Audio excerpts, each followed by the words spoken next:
I've heard there was a secret chord that David played and it pleased the Lord. But you don't really care for music, do you?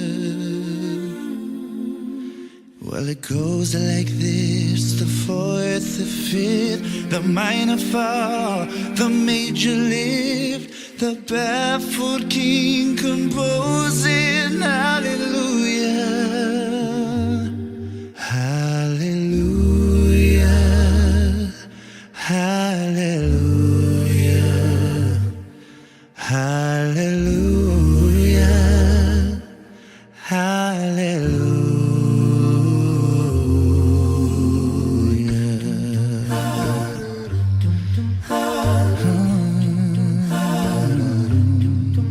Well, your faith was strong, but you needed proof.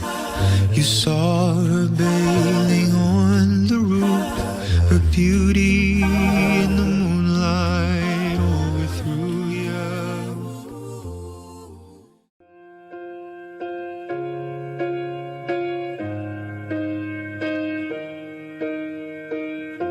What would I do without your smart mouth? Drawing me in and you kicking me out. You got my head spinning, no kidding. I can't pin you down. What's going on in that beautiful mind? I'm on your magical mystery ride, and I'm so dizzy, don't know what hit me.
prazer, uma honra, um privilégio estar aqui com vocês e poder fazer parte de uma história tão linda e cremos muito duradoura, ao qual o Senhor está fazendo parte dessa história.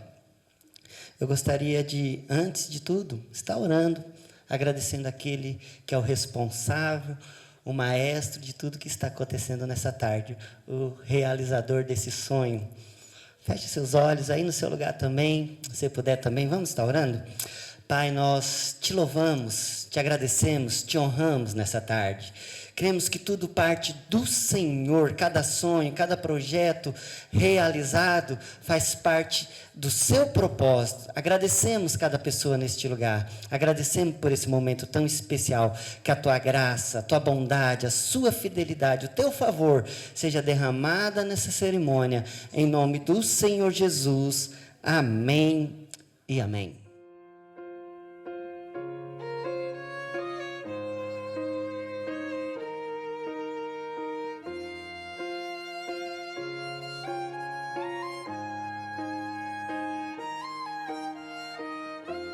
What would I do without your smart mouth? Drawing me in and you kicking me out. You got my head spinning.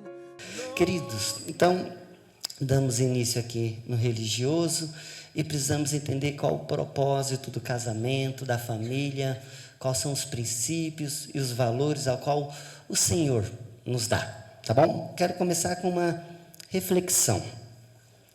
No casamento, as pequenas coisas são as grandes coisas. É jamais ser muito velho para darem as mãos. É lembrar de dizer te amo pelo menos uma vez ao dia. É nunca ir dormir zangado. É ter objetivos incomuns. É estar unidos e enfrentar o mundo juntos. É ter a capacidade de perdoar e de esquecer. É não só se casar com a pessoa certa, mas é ser a pessoa certa para esse relacionamento. E para ser a companhia perfeita é preciso ter bom humor e saber escutar. É mostrar admiração e confiança, distribuir carinho e ser apoio um ao outro. É ser grato a tudo o que um significa ao outro. Eu gosto sempre de um texto bíblico, ao qual nos mostra a importância da família, mas, além de tudo, da importância do Senhor ser o centro, de Deus ser a base. Existe um texto de Mateus, capítulo 7, verso 24 ao 28, que diz assim: todo aquele, pois, que escuta as minhas palavras, palavra do Senhor, e as pratica, assemelhá-lo-ei ao homem prudente, que edificou a casa sobre a rocha, e desceu a chuva, e correram os rios, e sopraram os ventos, e combateram aquela casa, e não caiu, porque estava edificada sobre a rocha. E aquele que ouve estas minhas palavras e não a cumpre, compará-lo-ei ao homem insensato, que edifica sua casa sobre a areia. E desceu a chuva, e correram os rios, e sopraram os ventos, e aquela casa ruiu, caiu, e grande foi a sua queda. Nós podemos ver nesse texto aqui duas casas iguais, aparentemente iguais, e também duas tempestades iguais, porém, uma permanece de pé, e a outra não. O que leva uma a permanecer de pé e a outra a ruir? Segundo o texto que nós lemos, uma está edificada sobre a rocha, mas a outra está edificada sobre a areia. E isso fala de estrutura. Qual é a estrutura do casamento? Qual deve ser a estrutura da família? Por que digo isso? Porque hoje em dia nós temos, infelizmente, uma mídia, não só a mídia, mas muitas maneiras de conduzir o mundo, que a família já não é mais o primeiro lugar. A família já não é mais a base da sociedade para muitas pessoas. Então, constituir uma família nos princípios da palavra, estruturada na palavra, é a única forma de termos uma família realmente saudável, com princípios e valores. Então esse texto, ele vem mostrar duas casas onde uma não permanece e a outra permanece. As duas tempestades são iguais, mas uma está na rocha. E a rocha, quando nós falamos de rocha, nós estamos falando da palavra de Deus. A rocha é Cristo, mas a rocha hoje é a palavra do Senhor. A Bíblia, ela é um manual para nós que cremos, como o manual do próprio fabricante. Aquele que nos criou deixou um manual, e esse manual é a palavra. Nesse manual nós podemos aprender como criar os filhos, nesse manual também está como administrar a vida financeira, nesse manual também está como ter um casamento estruturado, sólido. Não que não tenha tempestade, mas que sobrevive à tempestade, que passa pela tempestade e permanece de pé. Então, a Bíblia é a nossa base, a palavra de Deus é a nossa base, para que nós possamos estruturar da forma correta. E por isso existem alguns versículos, eu quero citar rapidamente, só para vocês ficarem situados sobre elas. Alguns versículos, na verdade, importantes para dentro do lar. A Bíblia está repleta de texto, de versículos, de histórias, a qual conduz a uma família. Mas eu creio que esses aqui serão de extrema importância para o nosso lar. Lá em Mateus, capítulo 19, verso 5 ao 6, diz assim, ó, portanto deixará o homem pai e mãe, e unir-se-á a sua mulher, e serão os dois uma só carne. Eu gosto de brincar, é tão ruim quando casa com o marido e a mãe vem junto, né? De brinde. Ou o contrário, né? Pai e mãe têm seu lugar muito especial na vida do homem, na vida da mulher. Mas, segundo a Bíblia, quando se casam, se tornam uma só carne. Nós temos um professor de psicanálise que brinca que, às vezes, o marido leva lá a foto da mamãe, coloca bem em cima da cabeceira da cama, aquela mãe com aquela cara de brava assim, olhando para os dois. Imagina que condição difícil. Então, sim, pai e mãe são importantes na nossa vida, mas daqui para frente, é os dois. Segundo a Bíblia, é uma só carne. As tempestades, as dificuldades, as crises são dos dois. E os dois precisam passar juntos. Nunca se separar para enfrentar sozinho. Brigas, lutas, dificuldades, é para os dois. Segundo o texto, né? Assim já não são mais dois, mas uma só carne. Portanto, o que Deus ajuntou, não separe o homem. Eu não caso, eu só trago aquilo que já está declarado pelo Senhor, a bênção. Porque o casamento é instituído pelo Senhor. O que aconteceu entre os dois é algo divino, não é uma união feita pela Joyce, pelo Jefferson, e agora até juiz, eu fui hoje, né, aqui, pelo juiz Jefferson. Não. Esse casamento é instituído por Deus. E aquilo que é instituído por Deus, o homem não separa. É um princípio de fé. É um princípio da palavra. Nós precisamos valorizar o que Deus fez. E olhar para o casamento como Deus o vê.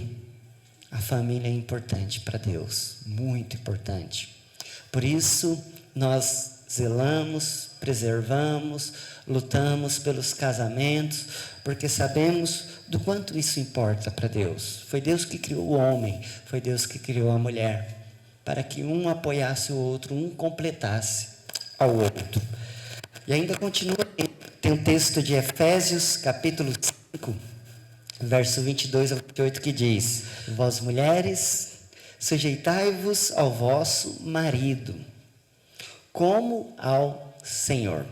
Certa vez me perguntaram, pastor, qual é o nível de submissão que eu devo ter ao meu marido? Como que eu devo me submeter? Eu não quero ser escrava, não quero ser, abusada psiquicamente. Então, qual é o nível? Segundo a Bíblia, é como ao Senhor. Como que eu me dirijo ao Senhor? É assim que eu me dirijo ao marido, à esposa, no caso, Então, a maneira de tratar ao Senhor é a maneira de tratar ao seu marido. A maneira que você se chega a Deus, você fala com Deus é a maneira correta de se tratar o marido.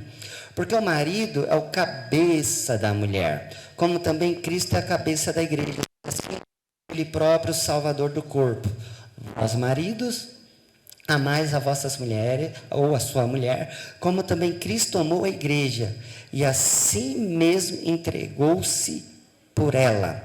Assim deve o marido amar a sua própria mulher, como Cristo amou a igreja, e como ama o seu próprio corpo.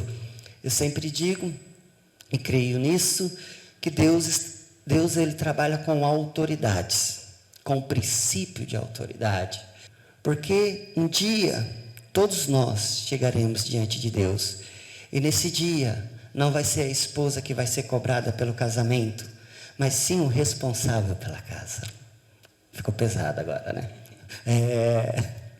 É o homem, é o sacerdote. Você achou que era o quê, ser sacerdote? Pensou que ia ser fácil? Não. Você tem a responsabilidade do seu lar, de cuidar, de mantê-lo nos caminhos do Senhor, porque um dia Deus não vai perguntar para ela o que você fez do seu casamento, mas vai perguntar para você o que você fez da sua família, como você cuidou, como você protegeu. Então o homem tem uma grande responsabilidade. Quando dizemos que o homem é o cabeça, o sacerdote, estamos trazendo essa responsabilidade para o marido. Cuidar dessa casa e trabalhar para que ela permaneça de pé. Ok? Assim deve o marido então amar suas esposas e cuidar dela, e cuidar da casa e da sua família. Quero dar alguns conselhos rapidamente. Conselho para ele. Primeiro, ame-a, assim como Jesus amou a igreja. Faça sacrifícios por ela. Às vezes vai ser necessário. Às vezes você vai precisar abrir mão do que gostaria de fazer por ela. Eu acho que já faz, né? Mas você precisa fazer sacrifício por ela. Cuide dela. Ela é responsabilidade sua. Para ela, respeite-o. Se não houver respeito ao nosso Senhor, não haverá respeito ao marido. Assim como respeitamos o Senhor, precisamos também, a esposa, respeitar o marido. Não existe relacionamento com ele, o marido, se não tiver amor e respeito. E a esposa tem a responsabilidade diante de Deus de honrar o marido, ouça-o, esteja unida a ele em propósitos e em vontade. Agora, não é mais meu, é nós. Nós fazemos. Claridade sai e entra o pluralismo. Nós fazemos, nós compramos, nós compramos. No início dissemos, deixamos de ser dois e passamos a ser uma só carne. Agora são, na verdade, uma pessoa só. E o conselho é esse, muitas vezes vocês vão se deparar com situações que certamente vão pensar em dizer, não dá, não é possível, não depende mais de mim.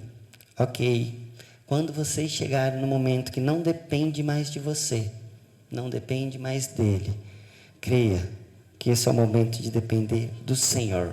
O Senhor continua. A Bíblia vai dizer que depois de ter feito tudo, Paulo vai dizer, depois de ter feito tudo, permaneça.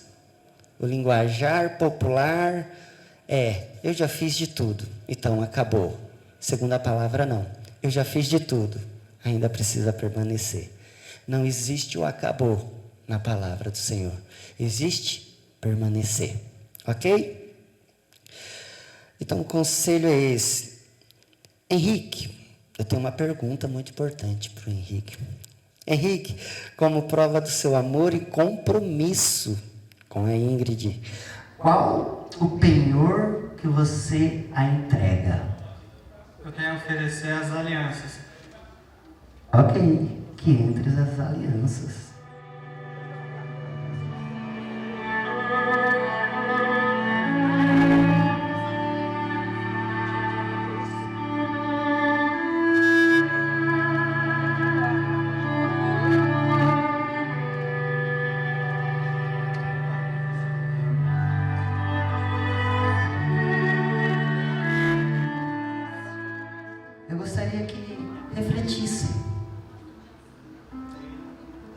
trajetória que os trouxe aqui. Os desafios, as dificuldades, os momentos de acerto, de erro, os momentos de crise que já passaram durante essa caminhada. Eu gostaria que percebesse tudo aquilo que já passaram, já conquistaram e já venceram. Quando olhamos para trás, não é para se prender ao passado, mas para enxergar o quanto já superamos, o quanto já conquistamos e quantas batalhas já vencemos. Sempre que precisarem olhar para o passado, olhe com um olhar de vitória, porque se estão aqui, é porque venceram.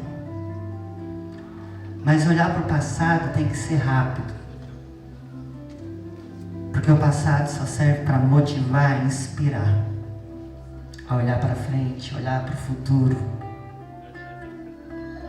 olhar para os sonhos e os desafios que tem pela frente, a qual virão.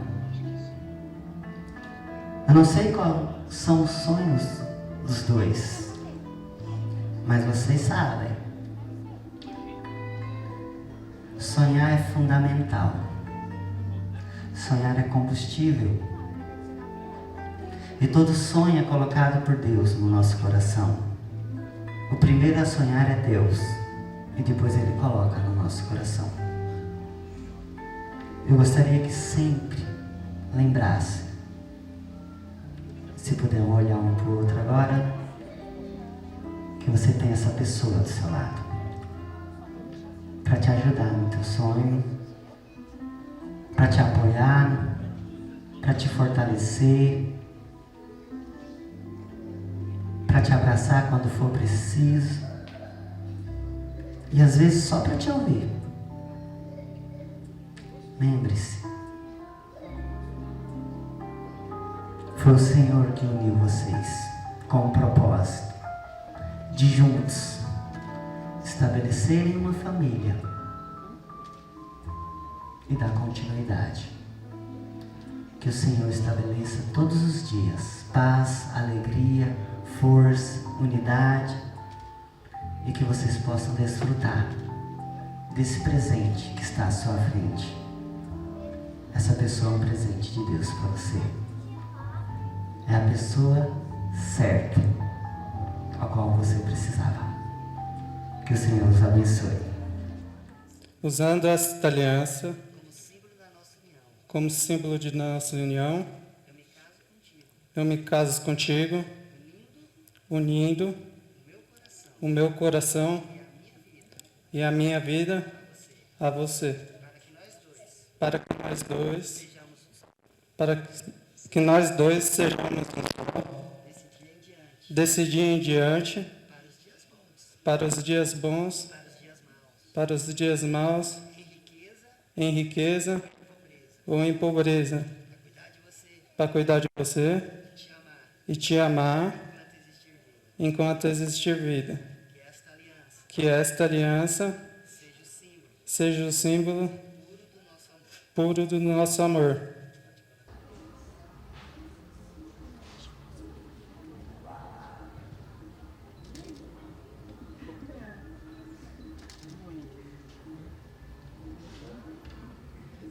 Usando essa aliança como símbolo da nossa união, eu me caso contigo, unindo a ti o meu coração e a minha vida, para que nós dois sejamos um só, desse dia em diante, para os dias bons, para os dias maus, em riqueza e em pobreza, para cuidar de você e te amar, enquanto existir vida.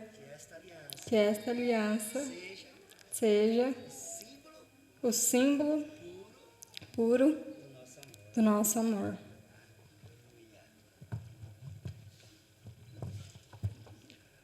Uau! Podem se voltar para mim. Se você crê, levanta a sua mão, estenda as suas mãos para esse casal. Vamos abençoar, Pai.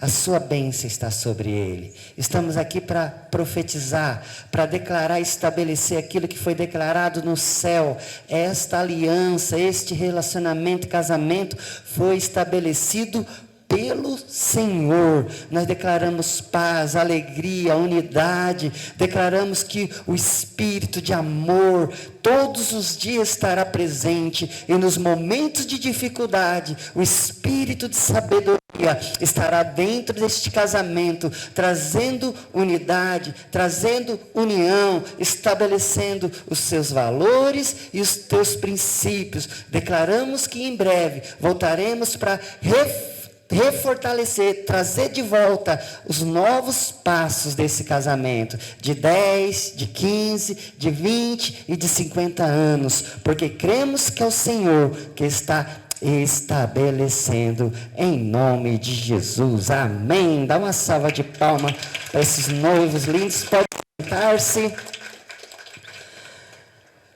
Henrique e Ingrid, como ministro da palavra do Senhor e hoje como juiz, eu vos declaro marido, mulher, casados, em nome do Pai, do Filho e do Espírito Santo. Pode dar uma bitoca na noiva.